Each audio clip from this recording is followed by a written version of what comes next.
Okay, boys and girls, we are going to try and get the Stamden Build filmed because Zos apparently has, I don't know, fucked their servers because I keep getting kicked.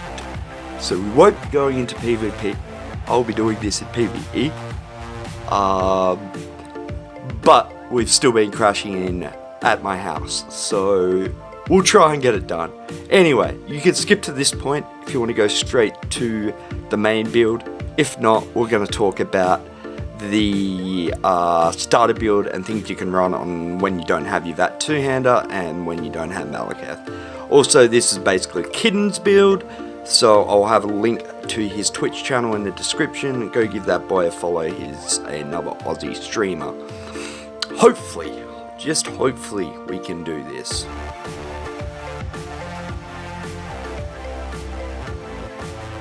So, gear. We are running 7th Legion, EV. Obviously, the end build has Malakath with that. But what I was doing until I found my that was running Endurance. So you can run Endurance and swap the one-piece trainee out for Endurance. You can run 3-piece on your front bar. You could also run 3-piece Agility, 3-piece Trainee, whatever it may suit you. But this build kinda only really works if you have the VAT two-hander and stuff. In a group, Endurance, and that's not going to be that big of a problem, but solo, you're going to lack a fair bit of burst in this meta to actually be able to kill people. I won't go into too much of the stats and all that kind of stuff because they're very similar. Obviously, you're just going to be lacking the two-hander proc. And if you don't have Malakath, then what you'll want to do is probably run Bollards. You can run Bollards and then just run the 2-piece of Endurance, or you could run Agility or whatever it may be until you get your VAT two-hander. But yeah, so Bollards and 2-piece of your weapon here of choice, and then if you do have Malakath and just don't have the VAT two-hander, run the 3-piece of Endurance on your front bar. So let's get into the main build, and let's do that right now.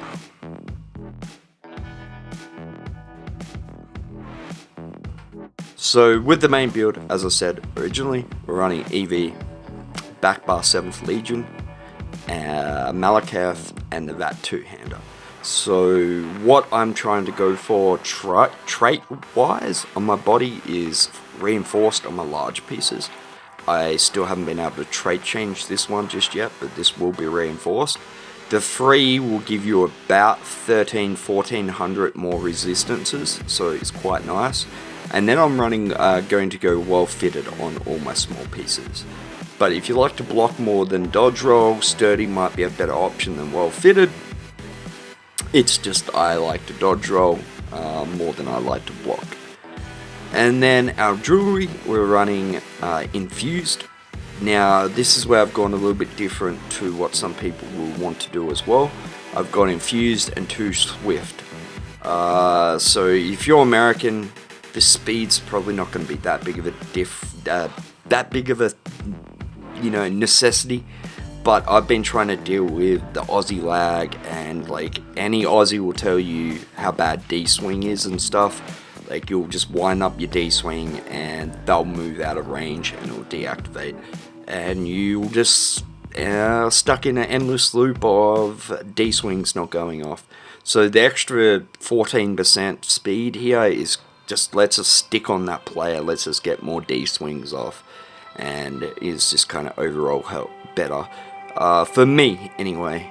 But if not, you would want to go infused and get yourself another 240 weapon damage. Then obviously, as I said before, we're running a VAT, a two-hander mole. Mole's pretty important. You mitigate 10% of their resistance. So everyone's in heavy at the moment. Everyone's base resistance, I'd say, is about 30k. So this is going to give 3k penetration. So it's pretty nice. And then we're running 7th back bar, running defending, Personally, if your healing's already pretty good, which it is on this build, defending's definitely going to be one of the better traits for you. It's going to be more mitigation. It's multiplied by how many people are attacking you. Like powered and things like that is only going to, be affected. It's only going to affect your healing that once. But with resistance, it's kind of multiplied. That damage reduction is multiplied by everyone that's hitting you. So in a 1vx situation, defending is going to do you better, in my opinion, than powered. And then, Nern's not that far behind powered anyway, so on this build, my second trait option would probably Nern anyway. And then 7th Legion Shield, wearing Sturdy, and health enchant on that. You want the health enchant because our heal that scales off health is on our back bar. If you really wanted to, you could run a triglyph, but I'd recommend just running a max health glyph. And then we're running Escapist Poisons, so this is going to immobilize your enemy. This is really nice to just kind of stay on the person, slow them down, prevent them from kind of getting away.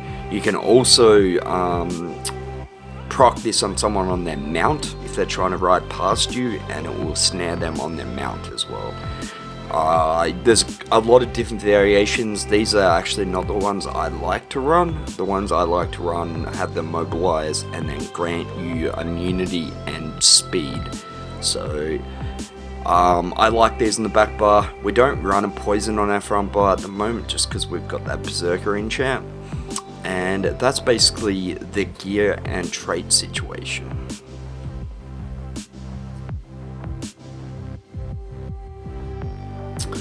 As I said, we're not going into Cyrodiil, so you're just going to have to take my word for our max health. But when we do have our minor toughness up, we're sitting at 38k health in Cyrodiil. And then all our other stats won't really be affected, besides the fact we won't have resource buff. So with our stats, they don't look too great, but with potion and resistance buff, resource buff, you're looking at about 1800 magic recovery, about 2k health recovery, and about 2.5k stamina recovery. So our recovery is really nice on here, and also with our weapon damage, with our buffs up here, we're sitting at 3k, just over 3k. But once again, once you have a resource buff and your enchant proc on your front bar, we're hitting about 4.2k. If you go infused here, and also you may notice our stam recovery is really high for a Stamden, but that's just because we struggle to get a lot of heavies off when it's laggy. So I've kind of got to play like if I can't get heavies off. So even with a resource buff, this is still overkill. So without a resource buff, we're kind of sitting pretty good recovery wise, even if we can't get heavies off. And then with resource buff, it's just overkill. So I'll probably end up eventually just going to weapon damage or penetration Munda Stone, and that's something you guys should consider, especially if you're not Australian and you're playing with somewhat good ping. I would recommend going the weapon Munda or penetration Munda. Now resistance wise, we are pretty damn good, 35 and almost 37. So with that last piece of reinforced, we'll be almost at 36 and we'll be just over 37 K resistances, so very good. Something to keep in mind that could be handy too for you is running resistance pots. They're pretty handy, and you can be sitting at 42 and 40k resistances on your sword and board bar. Crit resist is low, 2.2k. I think 2.2k, 2.3k at the moment is kind of the new meta for crit resist. Most of the builds you're going to have trouble with are going to be Malakath builds, and they can't crit anyway. So, let's have a chat about our skills. And let's trigger some people with our skills. More so our skill layout. I'll talk about it in a second. But On our front bar, we're running Birds of Prey, pretty self-explanatory, 30% movement speed, and our 5% Minor Berserk. Can't get much better from a single skill, damage-wise. And then Resolving Vigor is on our front bar, yes, on our front bar, and this is because I'm Aussie. And there's two reasons to this. One, sometimes I just can't bar swap at all because it's too laggy, so at least I have a heal. But primarily the reason why you'll notice my heals here and my heals here are in the same slot, so number 2. And why that is, I'll hit bar swap, I'll hit bar swap, it won't go off. So I'm hitting my heal and hit bar swap, doesn't go off, and then it will go off and bar swap back. And I'll end up on the same bar I started on. So say this was our Schultz, we'd be trying to get our bar swap to go off, it would go back to there and we'd be hitting that, not getting a heal. So at least if that kind of thing happens to us, we end up back on Vigor or on our other heal and we don't get instantly deaded. That's the last time I'm going to explain why Vigor is on my front bar, because for some reason it drives people insane. Anyway, next skill, Forward Momentum. This could also be Rally quite easily, but we like snare removal.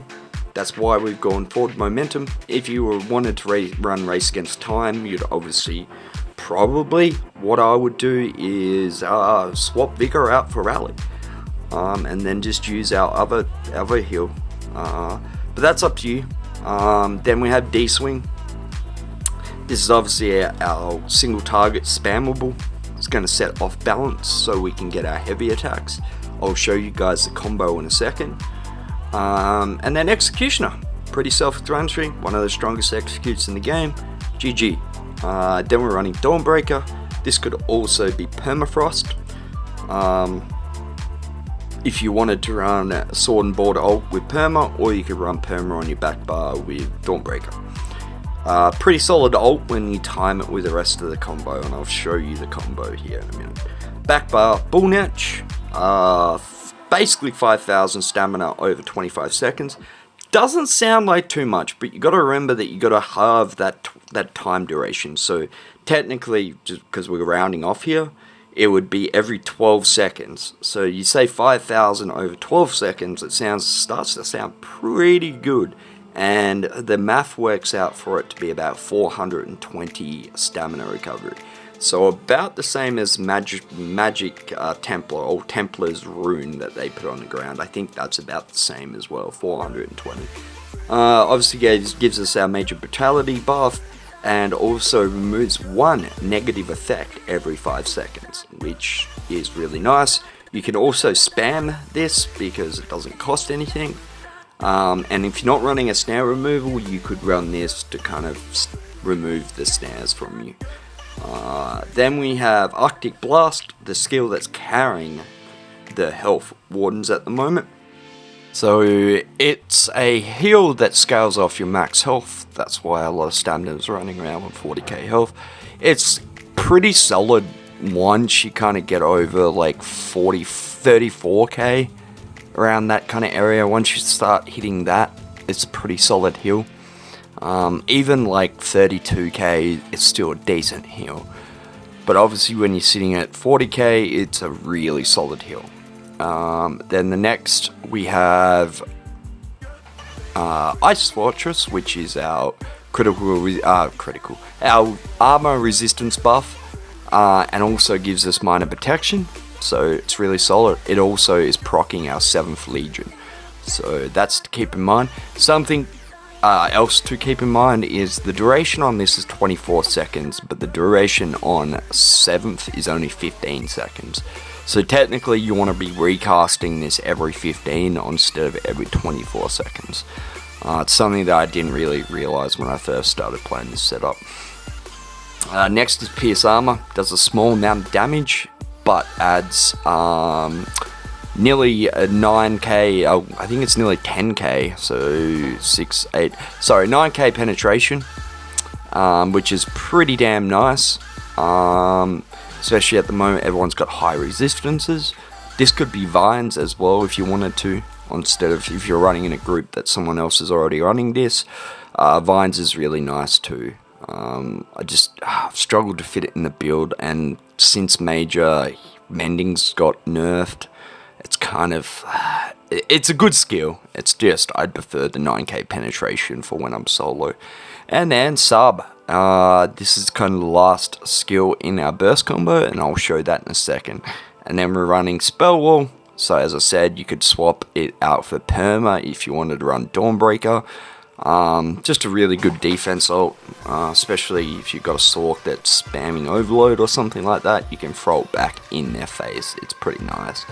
So our offense rotation with our burst is basically pretty similar, basically identical to every other Warden. Anyway, so you want to go sub, obviously have your puncher up. So puncher them, then into sub, then D-swing into your heavy, and then Dawnbreaker. And then if they're in execute, you're going to want to hit them with execute. Obviously, we're fighting a dummy here, so they didn't get executed, stunned. But normally, when you go with your heavy after, it's going to proc your VAT two-hander and obviously stun them too, because they'll be off balance from the D-swing. So pretty simple burst combo. It's just a little bit tricky to pull off in real life uses, but that's it. Just make sure you have your puncher up. Obviously you're going to want to have all your other buffs up, and then D-swing into your heavy, into a Dawnbreaker, into an Executioner. Most people are going to die to that, to be honest, especially if you're running the little bit more weapon damage variant of this build. Most people are going to die because it's about 30k damage, and then that's enough to get people into execute, and you drop an execute or two on their heads and they're dead on the ground. Pretty simple. Alright, so what's the few things we haven't talked about? I kind of mentioned vaguely that we were running Stamina Recovery Mundus. As I said, you could run weapon damage if you don't need as much recovery as we do, or Penetration Munda, either's good. Our attributes are 60 into Stamina, 4 into Health. You could go a bit more into Health, or you could put all these into Stamina, depending on how you want to run your build. And we are running Bewitched Sugar Skulls. It's kind of a very hard food not to run. It's worth the extra money. You know, you're getting nearly 500, so that's about nearly 700 health recovery from this. So it's really nice. Then our CP, as I do in most build videos, I'm just going to go through the trees. If you want to stop and check it out, you can, but I'm not going to get into each CP tree. It just takes too much time. I think CP is something that people need to understand for themselves. The only weird thing here in the CP might be this: we've got a lot into stamina recovery and health magic recovery and health recovery. Oh wow, sorry, wrong tree. Over here we've got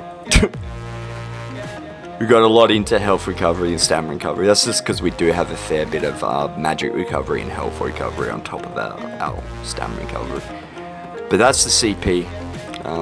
If you have any specific questions regarding CP, feel free to leave it in the comment section. I basically think we've covered everything, guys. If you want to see the build in action, check out one of my streams. I stream daily on Twitch. I'll leave the description, my Twitch channel in the description. And yeah, if you have any other questions, feel free to leave them in the comments. And you know, bitch about Vigor being on my front bar, because apparently that's a cool thing to do. So yeah, bitch about Vigor being on my front bar in the comments, and I will catch you in the next video, guys.